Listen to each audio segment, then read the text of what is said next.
Welcome to the Cross the Line podcast. I'm Carlos Smith, and right now I have another special guest. He is a professional basketball player, former Clemson Tiger as well, and right now I'm sitting with Trevor Booker. How you doing today? I'm good. How are you? I'm doing pretty good, man. I know you kind of crunched on time, but I really thank you for sitting down with me. Yeah, for sure. This is another year that you've been doing your event down here for the children's camp. What makes this important for you? I mean, it's very important just to, come back and do what I can for the community. The kids, I see a big smile, when I walk in. So I love seeing that. At the same time, I can come in and teach them a few pointers. Growing up, I always wish that, I could meet this celebrity, that celebrity.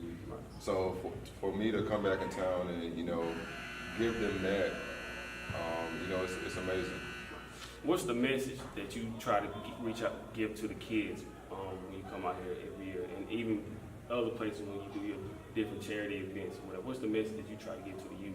When I do my basketball camps, I think the biggest thing that I try to instill in the kids is, just make them realize that not many people, go pro. I know all of them have dreams of, being a professional athlete, but I try to, get them to look at it realistically. If you look at the numbers, probably no kids from my camp, make it pro. It's just the reality. But if you love the sport, as much as you do, and then it's other avenues that you can go into, other jobs, in the sports industry that you can get into, and still remain around the game. Right. And I also see that you do things like you have your own private schools that you invest in, things like that. So you try to instill those kind of things, positive things into the kids when you go to with your schools as well. Yeah, definitely. So just me being an entrepreneur, I would love to see, a lot of other kids, get started early. Just being an entrepreneur, I just think it's something that's great. Growing up, I didn't even know what an entrepreneur was. It wasn't, many resources, where I was. Really wasn't familiar with the entrepreneur, but as I, branched out to different places, going to college, you just learn so much more and realize that it's, a lot of opportunity out there, and I'm hoping, that these kids can do the same thing. Hey, speaking of entrepreneur, I see that you have a capital firm, you real estate, you invested in a soccer team as well. Yeah. But talk a little bit about the capital firm, if you can. Expand on it a little bit. Yeah. I own a venture capital firm with my best friend, Jonah Bays. The name of the firm is JB Fitzgerald. We raise money from outside people, from our network, to invest in different deals that we have come across the table.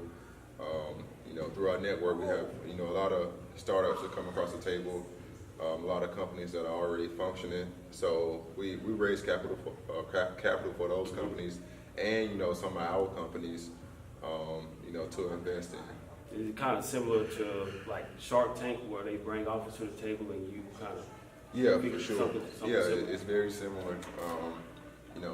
We raise the money, for those companies. We invest in it. We go through the terms and whatnot. It's a whole little process that you go through. So how do you know what's a good investment and a bad investment? Well, I have a whole team, behind me, that looks at every deal. They go through the numbers, the projections. They analyze the risk, all of that. A lot of NBA players, they invest in things, but they don't have, the team behind them like I do. Right. Like I'm a serial entrepreneur, so and I have goals where I want to meet. My ultimate goal is to become a billionaire, and I think to get to that point, I have to have the right team behind me, a team that I trust, and and we got to take it seriously, and we're on the right track right now. Have you come across an investment that kind of looked good on paper, but then when you went into it, it didn't turn out as you thought it would? Yeah, I had a deal that looked pretty good. So I invested in it. I didn't invest much, but it didn't come to fruition like we thought it would. But being in venture capital, that's the risks that you take.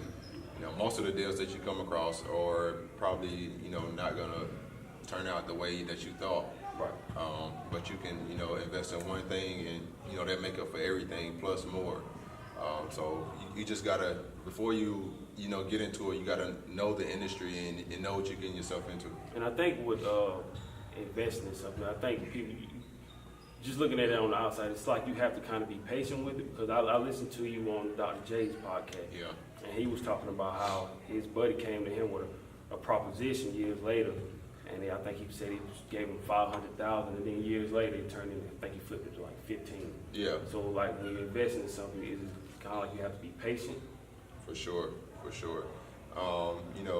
When you invest into something, you can't expect your money back, right away. Right.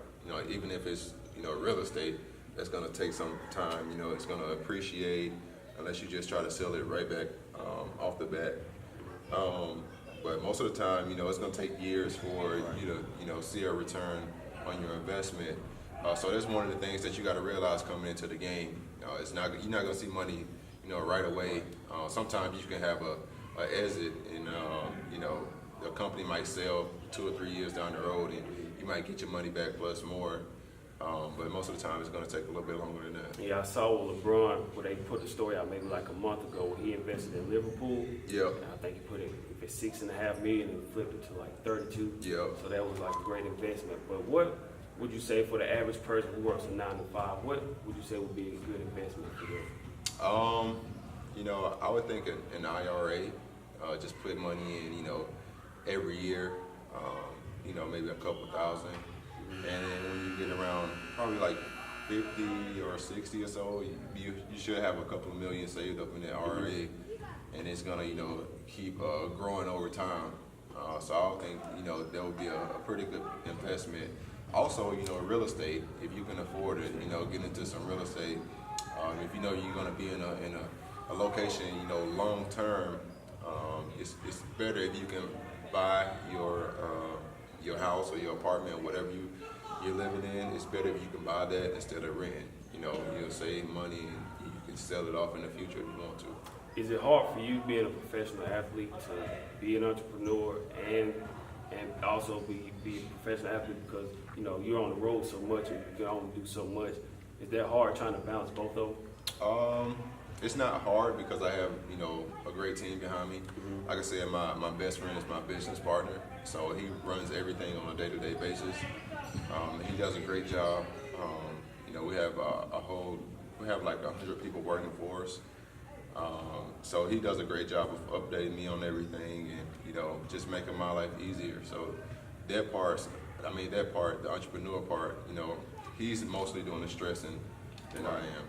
And also another thing that you said on the podcast was that you don't necessarily have mentors. You kind of take bits and pieces from people and just kind of add it to your craft.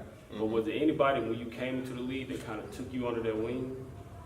I'll say Josh Howard. He did a great job of being my veteran. Helping me through I guess my rookie year. He was a great veteran. Whatever I needed, he helped me with it. He gave me a lot of advice. So if I had to, pick somebody, I would have to say Josh Howard. Right. Did you feel the pressure to, kind of live up to what other athletes were doing with financially? Because, a lot of guys like the floss and everything. Did you feel that kind of need or like pressure to kind of live up to your means or above your means, something like some athletes do? Not really. I've always been, pretty frugal with my money. My rookie year, of course, I was a lot different than I am now. I think now I'm just a lot more wiser. But, my rookie year, of course, I wanted the chain and, the jury and all that. But, I was smart with it. Most of it was fake. So, yeah. But, everybody wanted to be, flashy coming into the league. But I tried to do it in a smart way, where, it was fake. I didn't have, you know, those fancy cars. Right. Because, you know, I didn't know how long I was going to stay in the league.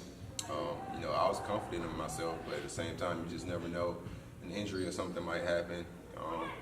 You know, but now looking back on it, you know, I'm way different. You know, I wear suits to the game. I'm just a different person, and I think just that's something that you have to go through. Just growing as a person. You know, looking back, you know, my rookie year, just thinking about, you know, how much I've grown, it's crazy. And I think that's what, you know, everybody should do, just keep growing, you know, every day. You know, a lot of people say that, you know, when we come into the league and get some money that we change. I mean, you're supposed to change, you know, you change for the better. I mean, if you stand the same, then, you know, something is wrong. I read Jay Williams' book, Life is Not an Accident, and he was saying that when he came in, how guys would, like during a shoot around, just crazy stuff, they would make bets on shoot around or rock, paper, scissors. He even went in depth on a story about how on a flight from Cleveland to Indiana somewhere, where he was in the hole against Jamal Crawford on the plane, just betting like $50,000 in the hole in like less than an hour. Is this some of the stuff that you try to stay away from? Oh, for sure. I mean, you know, it's always fun, you know.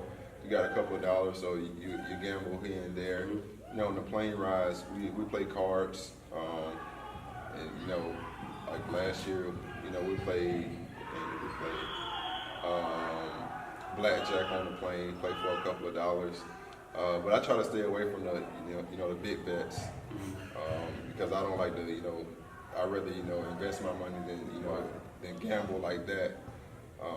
So I try to stay away from that. But at the same time, it is fun, you know, to make, you know, a couple of small bets, whether it's shooting or playing cards.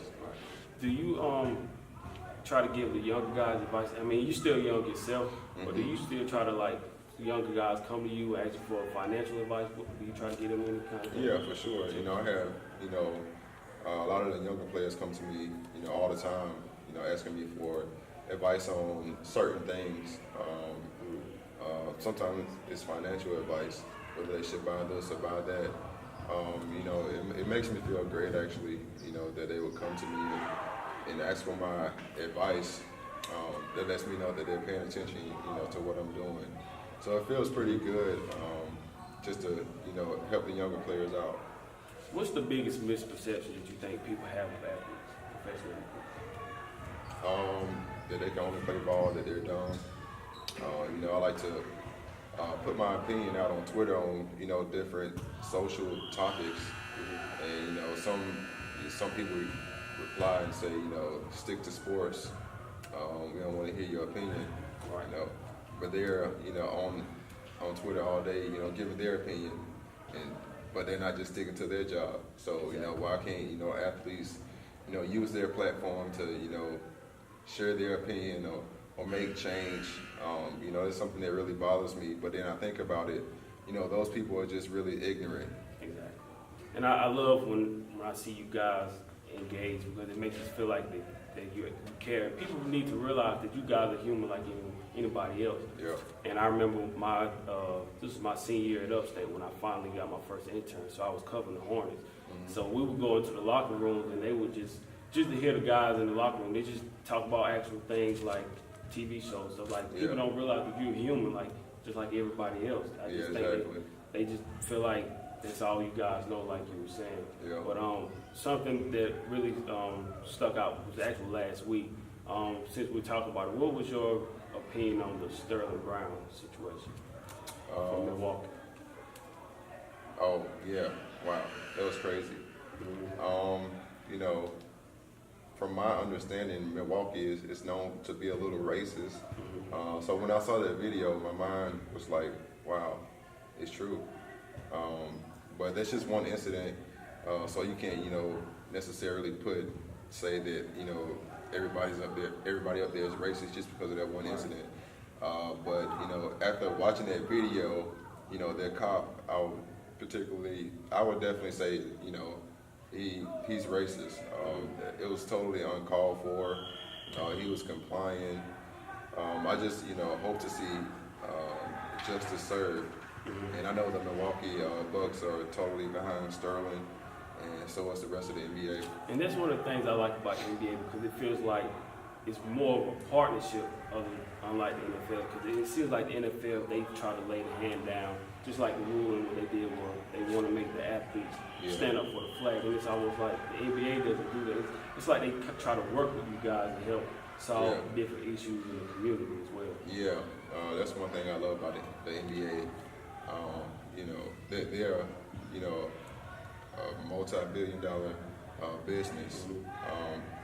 I mean, usually with the business, like the NFL, they're gonna try to do anything to, you know, keep their fan base and, you know, and please the owners on the business side. But the NBA, you know, they actually care, and they, you know, they work with the players, you know, on social issues. If the players, you know, want to make a stand for something, they're gonna, you know, try to help us with it. You know, the NFL, it's a shame, you know, what they're doing. Right. You know, NBA is totally different. And I think, you know, that's why, you know, the players love the NBA so much.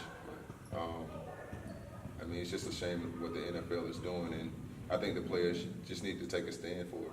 Exactly. I hope they end up doing something, but you know, it's hard for us as a society to try to tell you guys what to do because it is your money, and it's not us in that situation. It's hard to say when you have a family to feed. Yeah, exactly. But at the same time, it's like you almost have to stand up for something because it's like they're showing you that they really don't care about the things that affect your community. Exactly. I mean, if you look at it, if the NFL, you know, really cared, they would say, you know, I want you to, you know, stand for the national anthem, but I'm gonna, you know, help you do this, help you do that. I'm gonna, you know, find ways to help you, but just do me this favor, stand for the national anthem, and I promise you, you know, I'll help you, you know, help this social change. But they're doing nothing, you know, they're just saying, you know, stand for the national anthem or you're gonna be punished. Right. It's really a joke and it's sad. But, you know, like you said, you're looking at the players in the NFL, you know, some of them, you know, they need their money. Mm-hmm. So it's hard for them to, you know, really stand up and fight because they might be put out of the NFL. I mean, it's gonna have to come from, you know, the top. The top players, they're gonna have to, you know, make a stand and push for something because it's harder for the to do, and you know, and try to follow suit. So I think that's why a lot of people just look at athletes and other celebrities. Right. Let's switch to something else real quick. I know you got to go. Mm-hmm. This is your 8th season in the league, right? Yep. So how was this season compared to the ones in the past few? Pretty difficult. It was definitely different. You know, before this season, I had never been traded, so it was my first year being traded. You know, I was bought out, so I was on 3 different teams in one season. So it was definitely something new for me. And I had, like I said, I had never been traded, so it's something different when I got traded. But overall, it was a great experience. I know when I spoke with Ben Hall, he played ball at Clemson, then he went on to play a little professional ball. He said for him, the most stressful thing was not knowing because you would come in one day and you and your friends would be there, and the next day you come in, they're gone. Yeah. So for you, what would kind of be, if there is anything, what would you say was kind of like stressful about? Well, it was a couple of different factors. You know, getting, you know, close to teammates and then having to leave them. Mm-hmm. But, you know, coming into the NBA, you realize that, you know, it's a chance that you can get traded every year. So you just got to come in knowing that. And another thing, you know, I have a family, 4 kids and a wife. So, you know, they go wherever I go. And to move 3 times in one season, you know, it would have been tough. So I just moved them one time. They came down to Philly with me and then stayed in Philly to finish the school year when I went to Indiana. So it's a couple of key factors that, you know, that makes it tough. And then, you know, also learning new systems, building that chemistry with new teammates in the middle of the season. It's tough, but it's definitely an experience, you know, that I wouldn't change. I know for you have a lot of responsibility feeding the family and running your businesses. who is it? And I know people come to you a lot of times with their problems, they may ask you for things, but who do you go to kind of like talk to? Because everybody needs somebody to talk to, maybe just to clear their mind. Who's that person for you to go to? I just try to, talk to myself within. I do a lot of talking amongst myself, like in my head, try to work out problems. Sometimes I talk to my best friend, Jonah, or my wife, April. I talk to my mom. But most of the time, it really comes from within. Okay. I know we got to go. Let's kind of wrap it up a little bit. I know you probably watched the game last night. If you did, what would you say would be your final prediction first? Before the series, I said Warriors in 6, and I still think Warriors in 6. Even though Cleveland had a great shot to win the game last night. Yeah, I thought that I said Golden State in 5 games, but I thought Cleveland, the way that game was looking for them, they should have stolen it. I think the next game, they're probably going to get annihilated by Golden State. Yeah, I think so too. What do you think makes Golden State so good? I think the biggest thing is their shooters. We've never seen shooters like them. They have, arguably the 2 best shooters ever, in Clay and Steph. And then they, do a great job of moving the ball. And then you add, Kevin Durant to the mix, one of the best scorers ever. It just makes the team, so tough. If LeBron finds a way, because this has been a talk, if he finds a way to knock off Golden State, what do you think this does for his ranks, or where it ranks him? I mean, honestly, I already think he's the best of all time. Really? Yeah. Just what he's done this season. A couple of years ago, I would have said, Jordan was still at the top. But I think this year he surpassed, Jordan, of the greatest of all time. So win or lose this series, I still, have him at the top of my list. Call me crazy, but I think when I was looking at it, for me, I said if he can find a way to knock off Golden State, then I will put him ahead of Kobe. Because I think it's close right now. Maybe if he doesn't win another one, but he still continues to do the thing that he does, then maybe I'll give him that edge over Kobe. But to me, I just feel like if he goes down again, even though getting to the finals 8 straight years is amazing, just being 3 and 6 in the finals, it's kind of like a stain on his resume. So do you think that's kind of fair to him, or? Not really. I mean, you can look at it different ways. You could say, he's coming out of the East. The East is always easy, and Kobe was coming out of the West, tough ass West. So it's different ways to look at it. I mean, it would be interesting to see if he had played in the West, all these years. But he's been in the East, so you can't really, say that. I'm just looking at, play. Just looking at the way he plays the game, how it makes everybody around him better. And, every year, when he came in, they tried to find some kind of knock on his game. Right. And then the next year he would, prove that he can do that. It used to be his jump shot. Now he's knocking it down, consistently. So I think, he's just improved on every asset of his game. And, to me, he's just the best to ever do it. Because to me, I'll never take anything away from him. He's still an all-time great. I mean, you can't knock him for that. And just the things that he did last night just showed that he's the best player in the league right now. Yeah. It's just like, I don't even know what else he could do to win this series, because he had him on the ropes, but it was just some things that happened with JR. Yeah. And that was a crazy play. I just don't know what else he can do. I just feel like that was their moment to steal a game and gain some momentum. Now I think it might get ugly for him. But it's crazy that we're having this debate about him and MJ. Now he's still playing the game. Right. He's still playing. So to have that debate now while he's still playing, that tells you that he's right there with MJ, and he still has a few more years to play. So he's definitely. He's definitely up there right now. He's up there. Yeah. You can't take anything away from him. And I think if he can find a way to pull this off, that would be a signature win for his career. But going forward, you think he'll stay in Cleveland? I think he's going to leave. I think he's going to find some kind of excuse to leave. I think he wanted to come back and get them a championship. But I think, this summer he's going to, try to go somewhere else to, to find a place to win championships. I think it's going to be well calculated because LeBron is a smart guy. He sees that Philly is coming, Boston is coming. Yep.